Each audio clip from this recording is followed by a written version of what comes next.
myth and ritual, ritual also being ceremony, what we're actually looking at is a story. It is paying homage to all things that came before you. It is like saying that when you perform in life and you don't call upon the ancestors, it's like you're acting alone. So you call upon these forces to be with you and to guide you. And most of these forces actually represent aspects of nature. In Kemet, they would be called Neteru. The community, as generations go on, create a ceremony, a ritual, either reenacting what that hero or shero did, or it will be reenacting exactly what may have spurred the event on. And so myth allows us to reenact the event through the story. So that when you're looking at the cosmology story, what our ancestors are looking at is that they're looking at the earth. And what they notice is that there are creations that come in the form of a seed. And that the seed placed in the earth, the womb of Gaia, the womb of the living earth, now is going to bring forward plants. Plants are going to go through a growth process. As they go through a growth process, they're going to age.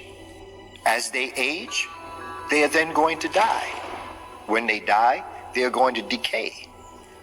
But after they decay, they're going to resurrect themselves in spring to another life form. So the very first forms of resurrection came from agricultural science, when humans were able to scientifically model life as it related to the world around them. Then these humans, as they started to think, began to look at themselves. And they began to say, but in our science, we also come from a seed. And in this seed, we are then born. And then as we are born, we grow. As we grow, we age. As we age, we die. When we die, our body decays. And then we resurrect ourselves. And that gave birth to the Asarian drama. We are now existing in the cusp. We are moving out of Pisces into the age of Aquarius.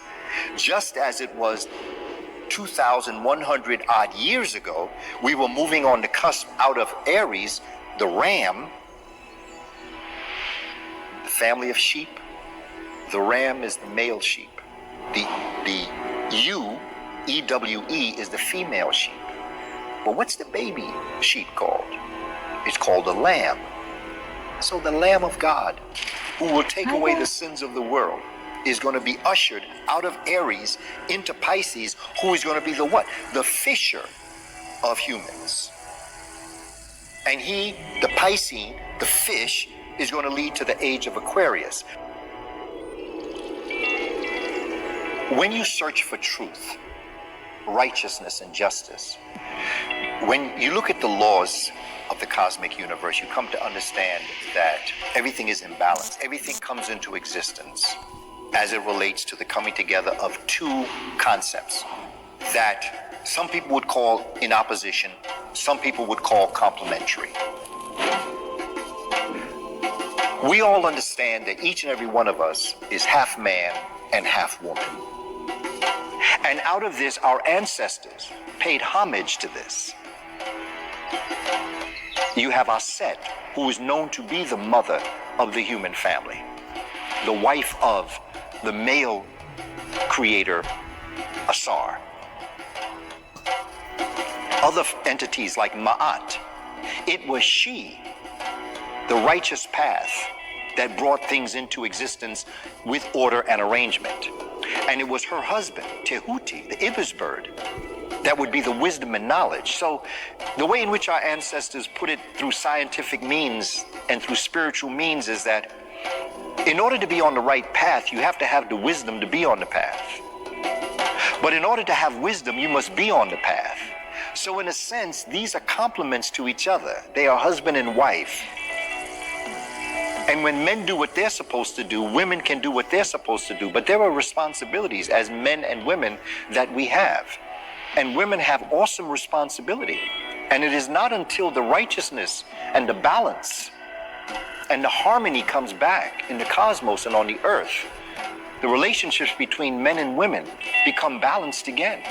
Not to put her on a pedestal, not to put her in front of us or behind us, under us. She belongs beside us.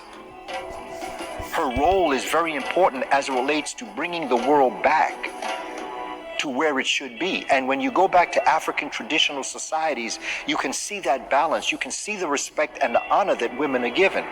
You also recognize the difference between men and women. There is a difference, but that difference does not mean better or worse, superior or inferior.